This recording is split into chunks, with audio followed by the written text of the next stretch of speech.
In true Arsenal fashion, they left it late but came away with the 3 points thanks to Trossard and, of course, sort of last-minute goal there by Havertz. A bit of a mess from a goalkeeper who was in form. The most saves, I think it was, with 13 since 2017 when Arsenal came up against David De Gea. But again, came away with the 3 points. Really important to win on a day like today when City drop points, which they very, very rarely do. Obviously, we came up against them last week, and it really makes you think how much of an impact Trossard could have had on that game, dude. Sent off the way he was. I'll try not to talk too much about it, but Trossard overall is just so clinical and sort of filling in that number 10 role for Odegaard, who's obviously out for another maybe month and a half or so. And just amazing performance from Trossard. Such a clinical finisher. Had another effort of his go off the post. I think the goalkeeper Hermansen saved one or two shots from him, four shots from Trossard. Two goals, and he's just so important. Typically you think about him coming in for Martinelli, who today got a goal and an assist. We're really happy for Gabby, seeing him, because he had that effort early on, and you could just see how deflated he was, and I think how he has been throughout this season and a lot of last season as well. So yeah, super happy for Gabby, dude. Good game for him. Obviously, Sterling came on and had a decent cameo later on in the second half. But again, going back to Trossard, clinical finisher, smart, very, very versatile player, as are so many of these Arsenal players that Mikel has brought in. You look at the defense. Calafiori, Timber, Ben White, all these guys who can invert, who can come back. They play center back. Tomiyasu, obviously a very decent shout as well, but of course still missing out through injury at the moment. Look, I think overall it was a little bit troubling, although the way we conceded the two goals was, sort of freakish way to concede them. I think really for me it looked like an own goal from Havertz. I haven't looked back at it. I think they may have given it to James Justin, and then just a brilliant finish from him on the edge of the box to volley in that cross. And we looked a little bit deflated, but always in possession. I think always in control, mostly.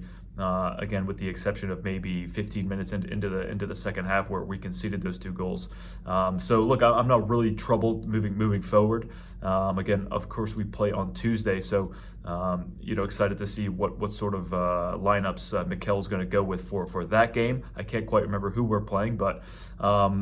Obviously I need to touch on a little bit on the game against Bolton a couple days ago, and mostly Ethan Nwaneri. That cameo today, dude, he's incredible. I was watching him against Bolton.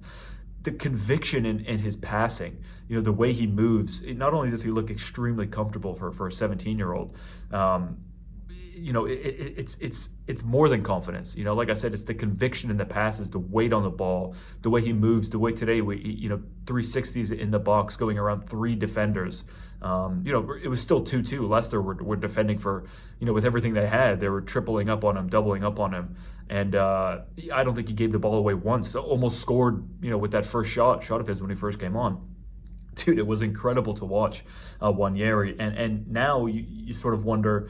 Should he be starting? Will he start on Tuesday? And then of course you go, well, who's he going to come in for? Who's going to be dropped for Nwaneri to come in? Because I suppose maybe you'd be looking at Gabriel Martinelli and thinking, look, he's not been himself this year especially. But today he had a goal and an assist, so it's a bit of a headache for Mikel. Again, a good headache to have for a manager, I think, when you've got these players knocking on the door and very, very desperate for minutes. So we'll see. Again, like I said, excited to see what the lineup will be on Tuesday. Overall, just super, super happy with Nwaneri's performance today and against Bolton. He's right there. I mean, he's without a doubt ready to come in and get more than just 10 minutes at the end of the game. So, but again, it shows how much Mikel trusts him, because it was 2-2. He takes off Gabriel Martinelli, who had a very good game today, I think, and gave him a chance to. Obviously, it didn't come on in his place, but it gave him a chance to make an impact. And I thought he did very, very well with that chance. Just sort of closing up. The referee today, I thought, I spoke about it early on, that I thought a couple of fouls. I think the first one he gave in our favor. The Saliba on Vardy, I thought, Saliba kind of got away with one, and we went on to score from that. So I thought we got, maybe got away with something like that. And I never like saying that. I don't like saying it for either team. I do my best not to be biased towards Arsenal or, anything like that. And just, I want what's fair because, if you have a brain and you watch football, you've been watching, especially this season, the inconsistency from the officials is it's asinine.